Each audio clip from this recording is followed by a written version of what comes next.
आज आपण rational algebraic expression पाहणार आहोत. म्हणजे जर आपल्याला ए आणि बी हे जर दोन अल्जेब्रिक एक्सप्रेशन दिलेले असतील तर ए छेद बी ला आपण रॅशनल अल्जेब्रिक एक्सप्रेशन असं म्हणतो. तर या व्हिडिओमध्ये आपण रॅशनल अल्जेब्रिक एक्सप्रेशन्स म्हणजे काय आणि यावर आधारित सराव संच 6.4 मधील उदाहरणं पाहणार आहोत.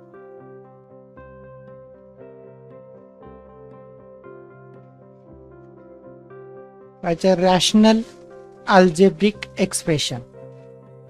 अल्जेब्रिक एक्सप्रेशन पाहिलं आपण की ज्याच्यामध्ये एक्स वाय ए बी अशी चल असतात आणि अनेक टर्म्स असतात, त्याला आपण अल्जेब्रिक एक्सप्रेशन असं म्हणतो. If A and B are two algebraic expression, असे ए आणि बी हे दोन अल्जेब्रिक एक्सप्रेशन आहेत, then A upon B is called a rational algebraic expression. तर ए भागिले बी ला आपण रॅशनल अल्जेब्रिक एक्सप्रेशन असं म्हणतो.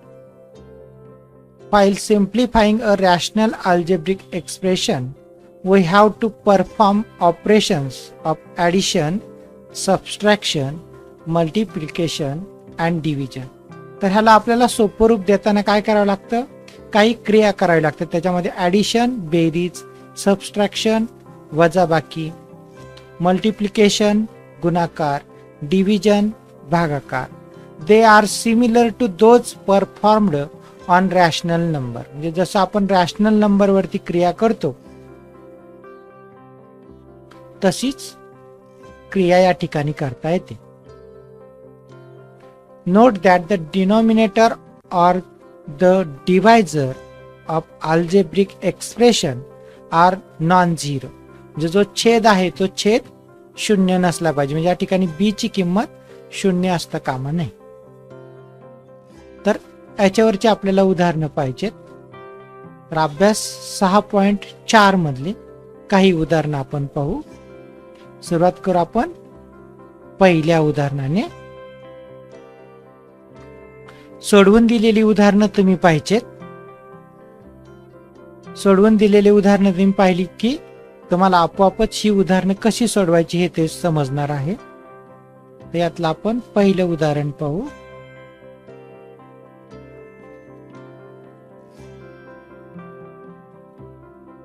एम वर्ग वजा एन वर्ग भागिले एम अधिक N bracket square M square minus N square divided by in bracket M plus N bracket square, और M square minus N square divided by M plus N bracket square into M square plus M N plus N square divided by M cube minus N cube.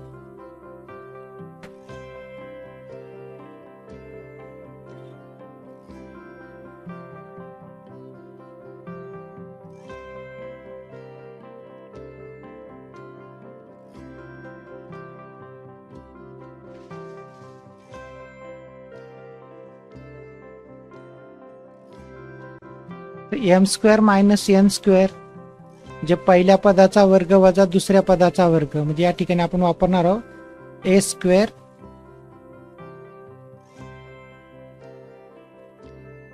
Minus B square is equal to A minus B A plus B. हा formula वापरणार आहोत. म्हणजे इथं सुरुवात करू आपण.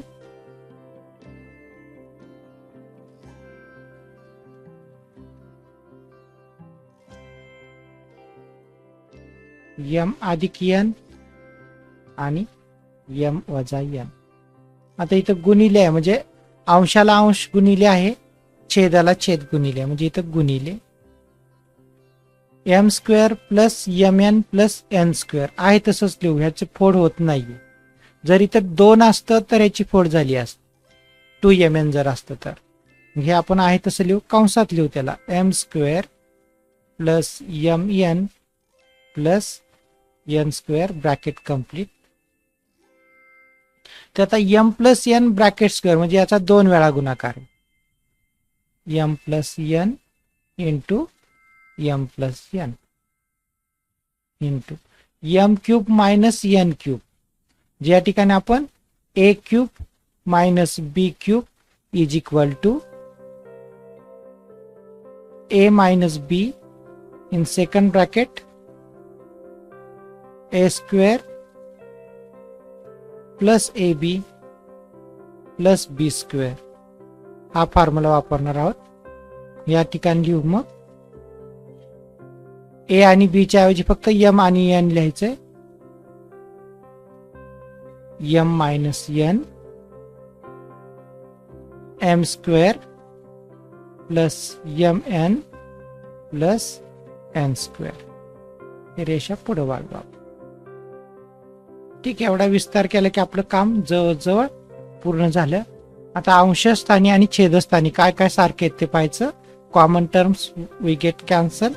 m plus n upon m plus n is equal to 1, जे 1 चा भाग लागतो mn 1 mn अधिक 1 म्हणजे इथं 1 1 राहतो, 0 राहत नाही.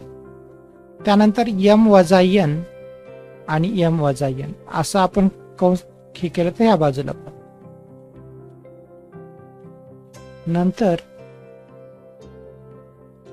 m square plus mn plus n square ह्या कंसाला हा कंस जाईल, म्हणजे अंशस्थानी काही राहिले नाही, म्हणजे 1 राहिला.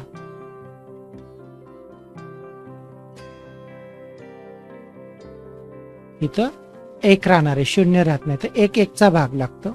भागाकार करतो आपण, जिथं राहिला 1 आणि छेदस्थानी काय राहिले m प्लस n. ठीक आहे, हे आपलं मिळालं त्याचं उत्तर.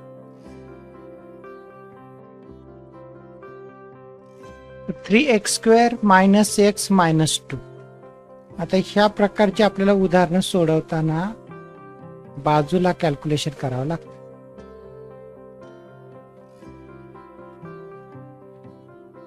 हे सोडून घ्यायचं आपल्याला. पहिलं उदाहरण क्रमांक 1 दिवं इथं आपण, तर 3x square minus x minus 2, म्हणजे इथं काय पाहिजे आपल्याला, गुणाकार पाहिजे. 3 इंटू मायनस 2 म्हणजे मायनस 6, पहिल्या पदातला हा 3 आणि हे वजा 2, 3 दुने 6 वजा 6 आणि बेरीज पाहिजे आपल्याला वजा 1. मग काय होईल, गुणाकार 6 आणि बेरीज वजा 1. ज्यावेळेस आपल्याला बेरीज वजा 1 किंवा अधिक 1 अशी मिळवायची असते ना, त्यावेळेस त्या क्रमागत संख्या असतात. म्हणजे या ठिकाणी आहे 3 आणि 2, 3 दुने 6. तर प्रश्न असा आहे की मोठ्या संख्येला इथं वजा 3 आहे म्हणून आपलं वजा चिन्ह आहे, म्हणून मोठ्या संख्येला वजा चिन्ह आणि दुसऱ्याला अधिकचं चिन्ह, म्हणजे वजा 3 आणि अधिक 2. या ठिकाणी लिहून घेऊ आपण 3x square minus 3x plus 2x minus 2. आता या ठिकाणी 2 2 चे गट करायचे आपल्याला. हा एक, हा एक, ह्याच्यातून 3 बाजूला निघतील आणि x बाजूला निघन, म्हणजे 3x बाजूला निघन. आतमध्ये राहील x आणि इथं वजा 1, आणि ह्याच्यातून 2 बाजूला निघतील, आतमध्ये राहील x वजा 1. याची उदाहरणं तुम्ही आता सोडवलेली आहात, तुम्ही चांगले फॅमिलियर असता ह्या उदाहरणाबद्दल. म्हणजे आता आपल्याला काय मिळेल, 3x अधिक 2 आणि x वजा 1. या ठिकाणी आपण लिहिणार, ह्याची किंमत काय लिहिणार आपण,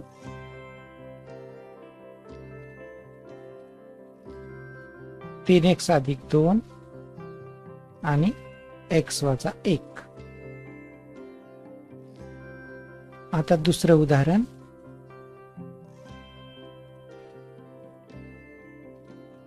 हे पाहू आपण, एक्स वर्ग वजा 7x अधिक 12, म्हणजे आपल्याला गुणाकार पाहिजे 12 आणि बेरीज पाहिजे वजा 7.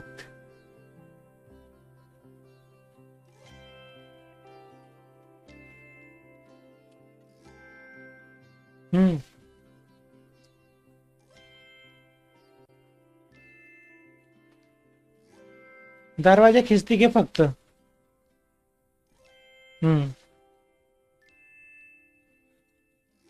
थांब ना 1 मिनिट काका. एक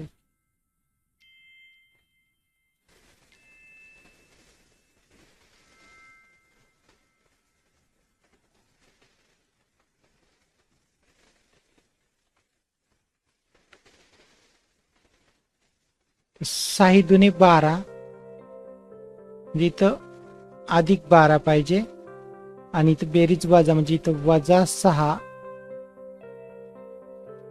4 त्रिक 12 येते, इथं वजा 4 आणि इथं वजा 3,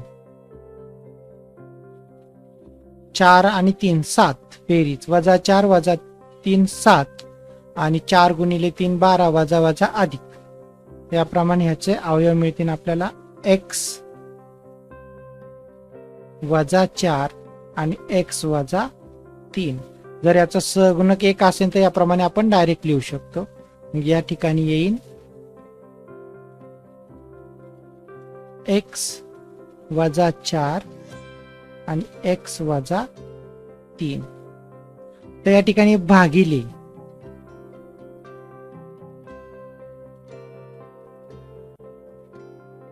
भागिलेच्या ऐवजी जर आपल्याला गुणिले करायचं असेल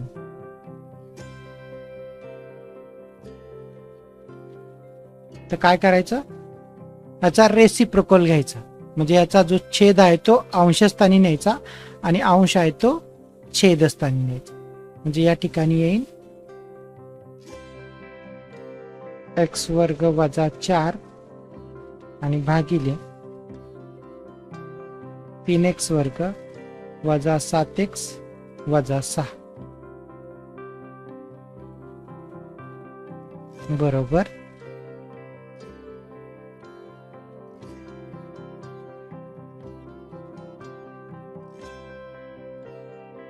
आहे तसंच लिहिलं, 3x अधिक 2 x वजा 1 x वजा 4 x वजा 3 गुणिले x वर्ग वजा 4, म्हणजे इथं आपण वापरू a वर्ग वजा b वर्ग बरोबर a अधिक b, a वजा b. इथं x वर्ग वजा 4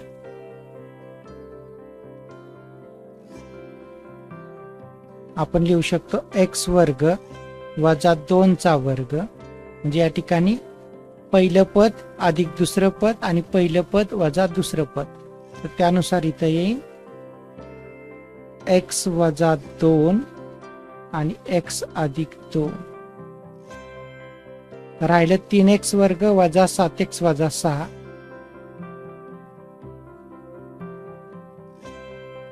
क्रमांक 4 3x वर्ग वजा 7x वजा 6. इथं आपल्याला गुणाकार पाहिजे 3 गुणिले वजा 6 म्हणजे वजा 18, तर इथं वजा 18 गुणाकार पाहिजे आणि बेरीज पाहिजे वजा 7.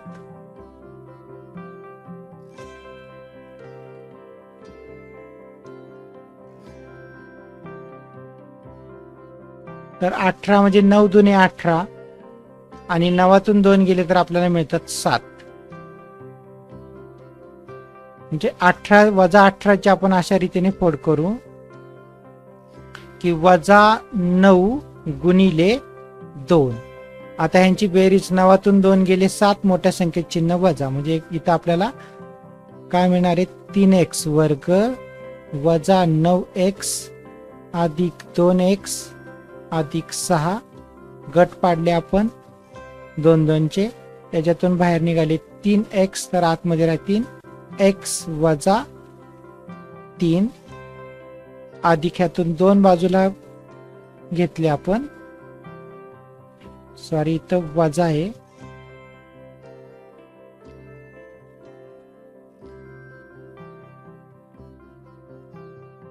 यातून 2 बाजूला घेतलं तर आतमध्ये जाते x वजा 3. आता हे x वजा 3 x वजा 3 एकदा लिहायचे आपण आणि शिल्लक काय राहिले तर 3x अधिक 2. आता हे जे आहे ते या ठिकाणी लिहू. 3x वर्ग वजा 7x वजा 6 च्या ऐवजी काय लिहिणार आपण,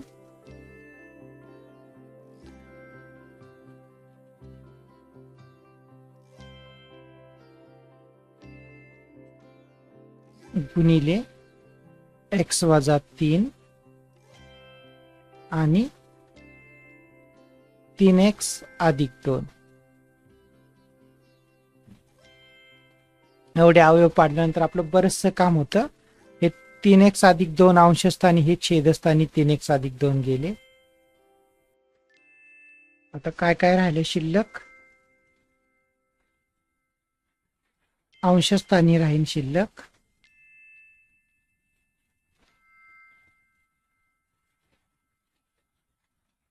x वजा 1, हे x वजा 2 आणि x अधिक 2 आहे तसेच राहतात.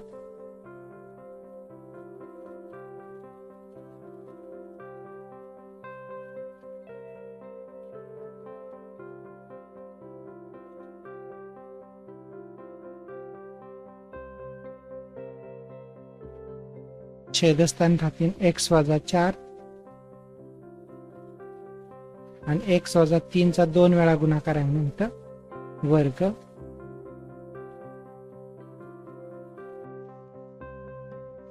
बरोबर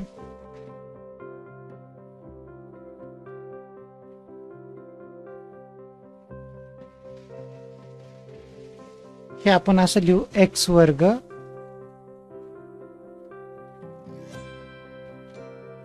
वजा 2x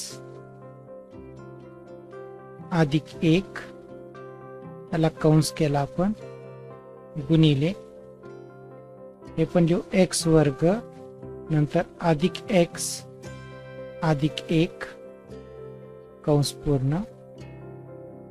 हे जे आहेत x घन वजा 1 तरी आपण लिहू x घन वजा 1 चा घन आणि 1 अधिक x हे लिहू आपण x अधिक 1.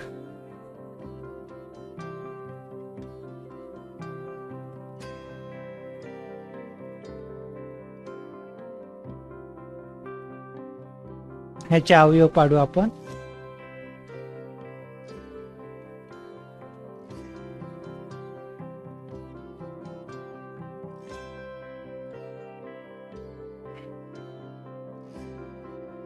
x वर्ग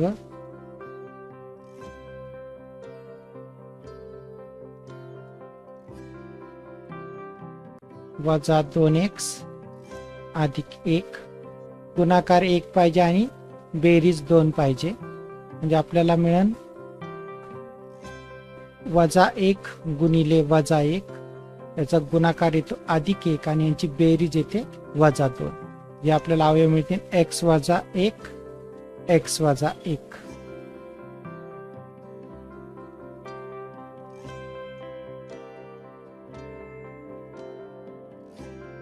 त्यानंतर x वर्ग अधिक x अधिक 1 आहे तसंच ठेवू सध्या आपण.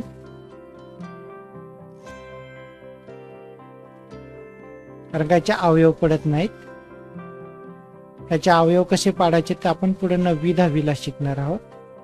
आता या ठिकाणी x घन वजा 1 चा घन म्हणजे इन x वजा 1 पहिलं पद वजा दुसरं पद, तर पहिल्या पदाचा वर्ग अधिक पहिलं पद गुणिले दुसरं पद म्हणजे x गुणिले 1 x अधिक दुसऱ्या पदाचा वर्ग 1 चा वर्ग 1 आणि हे गुणिले x अधिक 1. या ठिकाणी x वर्ग अधिक x अधिक 1 ला हा x वर्ग अधिक x अधिक 1 हा गेला. x वजा 1 ला हा x वजा 1 हाही गेला, तर शिल्लक राहीन खाली अंशस्थानी राहिलं x वजा 1 आणि छेदस्थानी राहिलं x अधिक 1. याप्रमाणे हे आपण उदाहरण सोडवलं. राहिलेली उदाहरणं आणि तुमच्या पुस्तकातली सोडवून दिलेली उदाहरणं तुम्ही पाहिजेत. याप्रमाणे आपलं 6वं प्रकरण